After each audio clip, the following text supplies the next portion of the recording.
how's it going? Today I'm going to show you guys how to edit videos on YouTube, and this is actually very simple. At first, what you need to do is click on your profile, and then you want to go to YouTube Studio.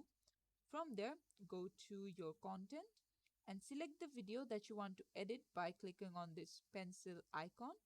From there, you see this third option called editor. Click on this one. Now you can see you could trim or cut the video from wherever you want to.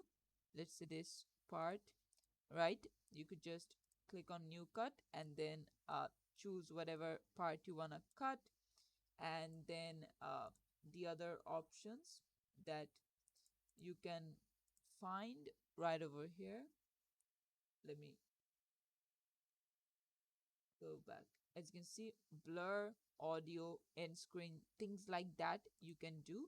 As you can see, face blur, you could see if there's any faces, and YouTube will automatically detect it for you, things like that. And this is how to do it.